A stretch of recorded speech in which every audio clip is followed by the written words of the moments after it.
Hi everyone, my name is Varsha and welcome to Study with Varsha. So without any delay, let's start. So today I'm just going to discuss about managerial round interview question and answer. So in managerial round, two things is there. If your manager who is taking the interview, if he is a technical person, he will ask technical question answer. And if he is not technical, he will ask more on behavioral question answer. And it's depend. Like see, if you are giving your question answer in a first thing what confident way. Okay, sorry, confident. Then he will understood okay your technical concept, and if you are not uh, taking pauses by giving technical answer, then he will understand okay your technical skills is very good, so he will focus on behavioral things, that if you don't know the answer of the question, then also how you will handle, how you will face the challenge, all these things he will notice. See, if you are selected for the technical round and if managerial round is there, so it's about 80% of chances that you are getting selected for the interview. But the only thing which interviewer will see, that if you really don't know the anything, then how you will tackle the situation. Okay, so first thing will be confident, and second thing, if you don't know the things, then just say sorry, don't say that sorry I don't know. No, you have to say I am not able to recall it now, but I noted and I will work on it. So it will be a good impact, that interviewer will understand okay he don't know this time, but he is eager to learn and he will learn. So this will be a good point for you. Second thing is that I'll advise you that always wear formals while attending the interview. Doesn't matter. Either you are attending with online, offline, or however, always be in a formal. So if you will be in a formal, you will also feel confidence. And if when you will feel confident, then only you will represent yourself the best way. Second thing is that please try to avoid using earphone in the interview. Okay, many people used to say ki, no, just use the earphones. But I'll advise no, don't use the earphone, because our laptop voice is much more better than the earphone. Either if you have a Apple or some good kind of earphones, then do go with that. Otherwise, if you don't have, then just attend the interview with laptop only, because laptop mic and sound is very good as comparison to local earphones. And third thing I'll say, that if anyone your manager is asking, okay, see, first question, what I have right. Tell me about yourself and your DevOps journey. So by seeing this question, it seems to be very normal questions, and anyone will say, okay, they do really not prepare the answer for this question. They think, okay, tell me about yourself and your DevOps journey. It's a very simple question and I'll answer. No, but 95% people will say, okay, for example, they'll say, okay, my name is Varsha Singh, and like this, because they don't prepared for this answer. Yes, I know you people are very intelligent, you understand the thing very well, but the thing is that how good you are, interviewer doesn't know.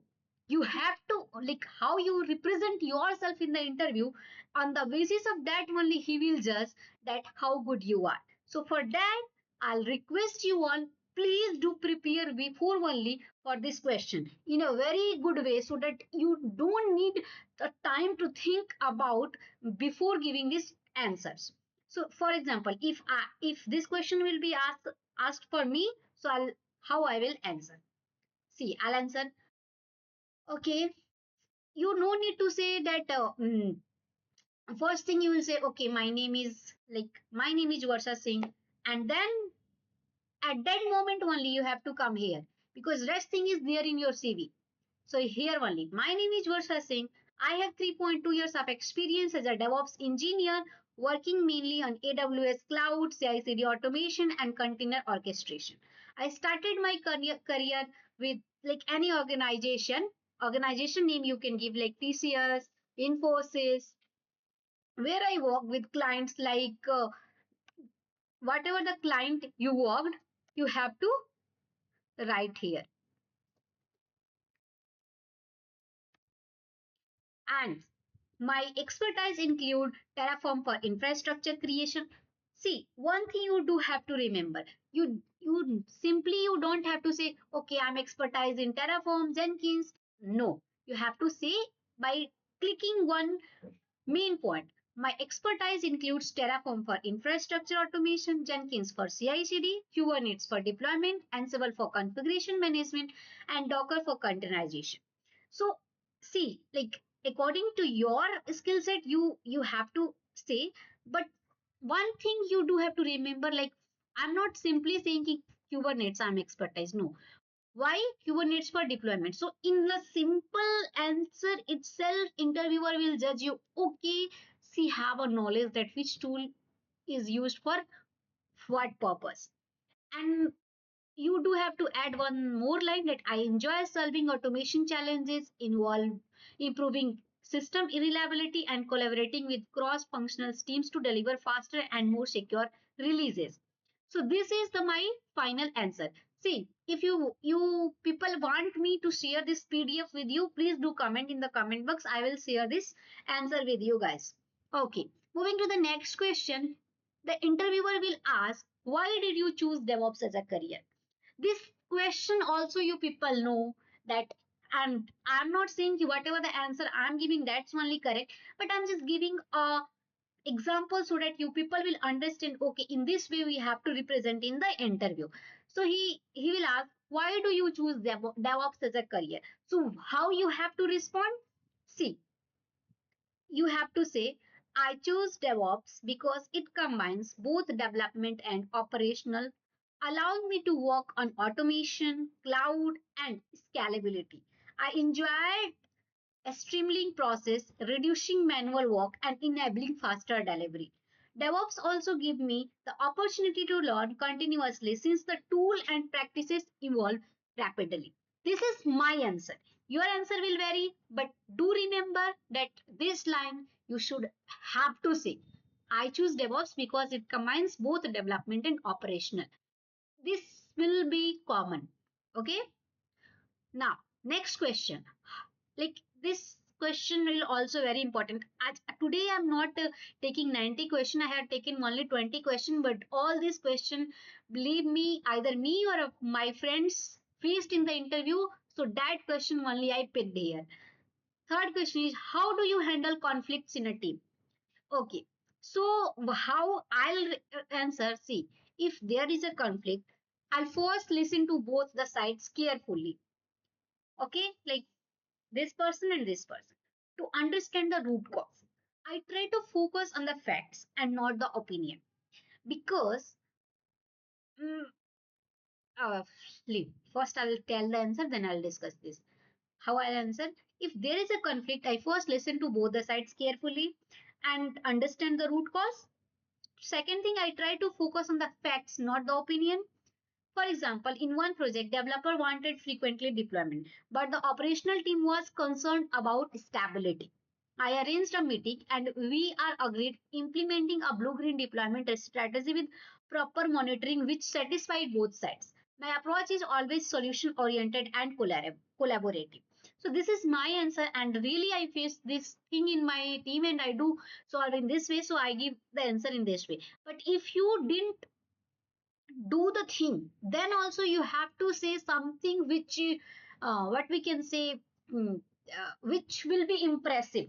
Okay, so you can say this thing also, it's not a conflict, but you do have to understand, okay, if you are using blue green deployment terms, so you have to understand what is blue green deployment, because many interviewer once he will say, okay, blue green deployment I use for conflict, like solving the conflict, then he may will ask, because if all the manager is not know that all are technical, so he will ask, okay, what do you mean by blue green deployment? At that time, you not have to blank. Okay, so do prepare your question answer accordingly. But this is the answer, correct answer.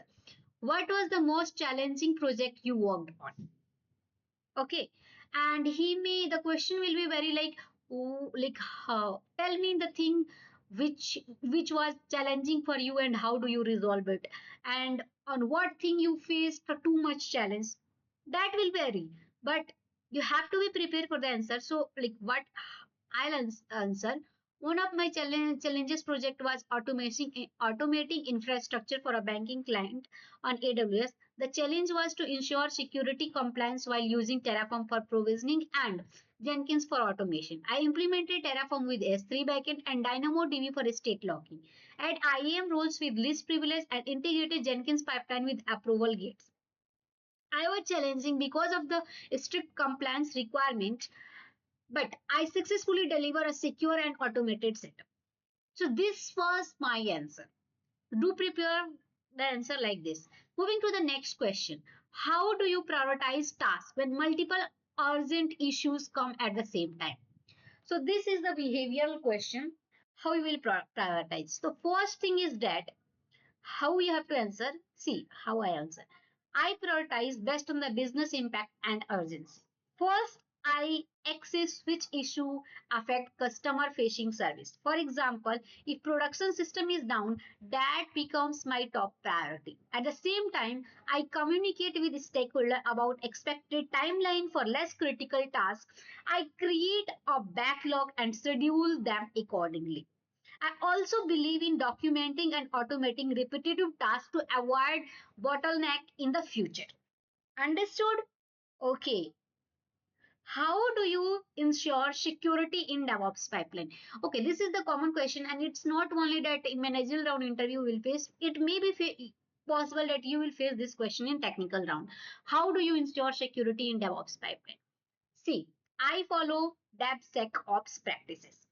And see, if you really do follow DevSecOps practices, then only you have to say, otherwise you have to skip this answer and you have to create your own answer. For example, DevSec, integrating Trivi or Aqua for Docker image scanning.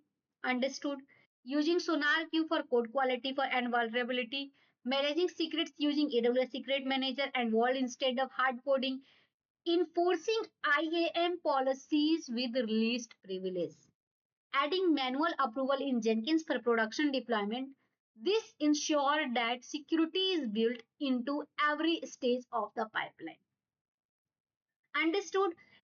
DevSecOps is nothing but it's a thing that like we are automating everything while automating also in each and every stage there will be a security check so that our code will run, our application will run without any failure. Okay, you do understand in both perspective, because this question it may be possible that that might be asked in the technical round interview also. That's why I explained in a very good way. Okay, moving to the next question. Can you give an example where you automated a manual process? Okay, this question is like 99% sure that it will ask. Can you give an example where you automated a manual process? You have to give your example, but I'm giving mine, so take it. Yes, in one project, deployment were done manually using scripts on EC2 server. I automated the entire process using Jenkins plus Ansible. Jenkins we use for CI, Ansible for configuration management. Jenkins pulled the code from GitHub, built it with Maven, created a Docker image, scanned with Privy, pushed it to ECR, and then deployed it to Kubernetes using Helm. This reduced deployment time from 2 hours to 15 minutes and eliminated human errors. So this is a perfect answer. If you want, you do copy the same thing or take a screenshot. I'm pausing here. Okay. And you can say the same thing in the interview. Okay, moving to the next question. How do you handle pressure or critical outage? So you have to, it's not like you always have to be honest. You have to explain the thing so you can do extra mirch masala. That will be no issue. See how I'll say it. In case of outage, I follow a calm and systematic approach. Quickly acknowledge the issue and inform stakeholder. First thing, do check monitoring dashboard, Prometheus and Grafana or CloudWatch, whatever the monitoring tool in your organization you people use, you have to say the same thing. Check monitoring dashboard, whatever you use, you can take the name for root cause. Third, apply temporary fix if needed, like rollback or rollout or scale up. Fourth, once stable, do RCA. RCA means root cause analysis and implement a permanent solution. Okay. Fourth thing, document and automate the fix to avoid future issues. Staying calm and transparent is the key in such situation. Understood? So how do you handle the pressure? You understood. In a simple language, if you will say, the answer of this question will be, first we'll check the root cause, and how you will say, you can use the words, or if you are not recall all the thing in a moment, or if you have to say your answer in one or two lines, so you just have to say, first I will be very calm and I will use systematic approach. I'll acknowledge the issue, that why this issue happened, will go to the root cause. Once I understand the root cause, I do apply the fixes. First we'll take the rollback and I'll do the changes, and after that I'll understand the root cause, I'll write the root cause, and I'll implement a permanent solution, that so that this issue will not repeat in the future. Okay, moving to the next question, where do you see yourself in next 3 to 4 years? Even in recently I faced this question in interview, where do you see yourself in next 8 years? So in the next few years, I see myself evolving into a senior DevOps engineer or cloud architect role or site reliability role. I want to lead end-to-end cloud transformation project, mentor juniors engineer, and contribute to build highly automate and scale level systems. I also plan to get advanced certification like AWS Solution Architect Professional and Kubernetes certification to strengthen my skills.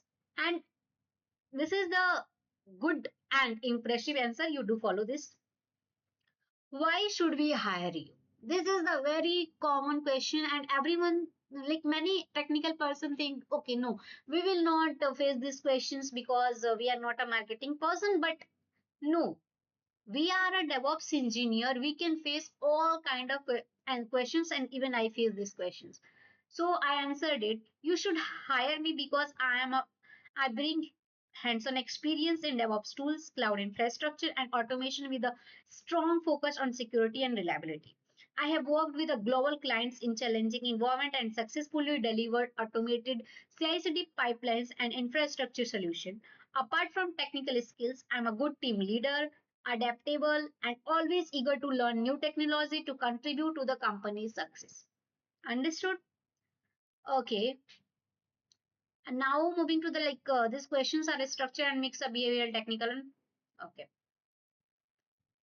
Like next 10 question you will feel little bit behavioral also. I think starting 10 question, 6 or 7 was mostly on technical. So moving to the next question. How do you make sure deployment don't break production? One second.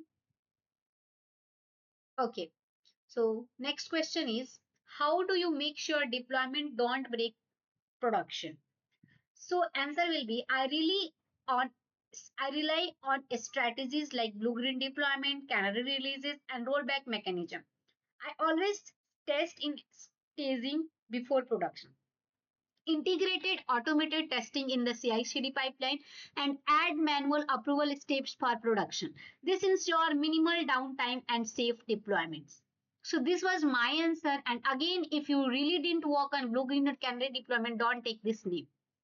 Next, how do you handle a situation where a deployment failed at midnight? Okay, so how you will handle? Answer will be, I would first check monitoring alerts to identify the issue, because all the alerts will come to the email or Slack or Teams by doing configuring with the alert manager or tools.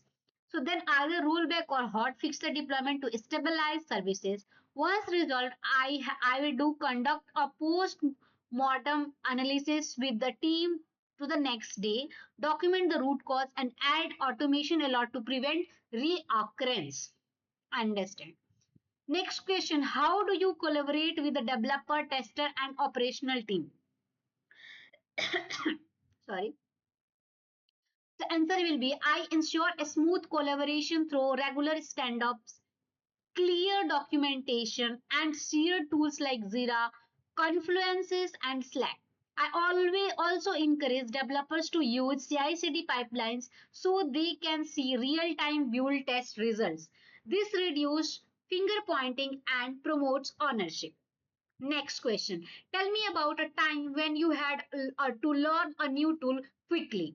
Because if you worked on multiple projects, so it may be possible that you don't know everything. So many times we do have to learn. And being a DevOps engineer, you always have to ready to learn the new things. Okay, so my answer will be when our client wanted container orchestration with Kubernetes, I had very limited hands-on exposure. So I quickly took official Kubernetes courses, practiced on Minikube, and implemented a POC. Within 2 weeks, I successfully deployed a microservices on EKS. This showed my ability to adapt and learn fast under deadlines. This was my answer. You can also refer to this answer. If your manager and developer give you conflicting instructions, what you do?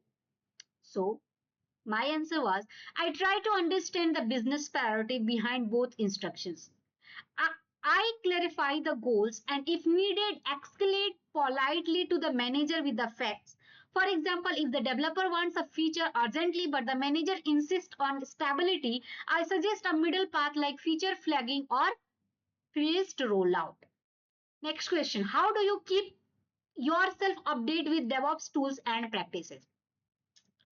So my answer is I follow DevOps blogs, official documentation, YouTube tutorial, and communities like DevOps and CNF, Slack, and AWS relevant events talks. And I also practice by setting up small POCs at home. This helped me stay updated and bring me ideas into the project. Next question. Have you ever disagreed with a senior team member? How did you handle it? So yeah, this is my favorite question and see how I answered. Yes, once a senior suggests doing deployment manual for a faster fixes, but I believe it was a risky. Instead of arguing, I showed him a Jenkins pipeline POC that could automate the process safely. He was convinced and we adopted the automated method. I believe in convincing with the data and demos, not argument. Next question. How do you ensure cost optimization in cloud project?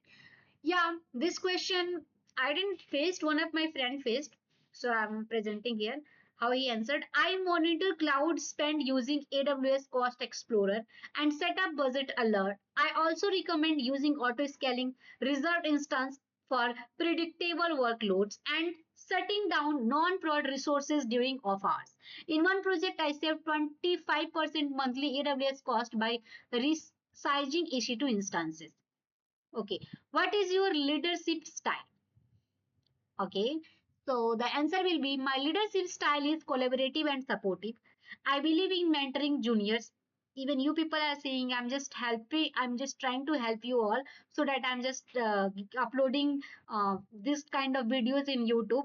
This is not for my interest, just to help the people so that you like whatever the thing I faced in my career while preparing for the interview. I don't want my juniors to face the same issue. That's why I'm making this video. So please follow my channel and do subscribe my channel so that I'll get more some motivation that okay, this video is beneficial for some of the people. So do subscribe it, like it. Okay, so moving to the my answer. So my leadership style is collaborative and supportive, as you all know. I believe in mentoring juniors, encouraging knowledge sharing, and making sure everyone understands the bigger picture. Instead of micromanaging, I set clear goals and trust my teammates to deliver while being available for support. So this was my answer, and this answer is not only the answer, this is the truth of my own career and my own life. I always do believe to support my teammates, and I always mentor my juniors, and I always want that all the people who is struggling to get the job or who is preparing for the interview and are not getting the proper date like facts. So you do refer my channel and you will get the answer. Okay.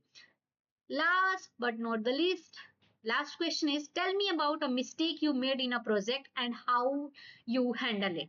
So once I mistakenly applied a wrong Terraform changes that brought down a staging environment, I immediately rolled back using the previous state file and informed the team transparently. Afterward, I implemented a peer review process for Terraform PRs and added a staging approval workflow. Sorry. I believe mistakes are okay if you learn and prevent them in the future. So this was the last question, but do connected with me. I'll upload more and more videos. Maybe it will be possible that today I'll create a video on APC also. So be happy, be strong, and don't get motivated. Just do watch my videos. You will get some motivation and just try to help like how I am helping you. Just you also try to help other people. Thank you for watching Study with Varsha. Have a nice day.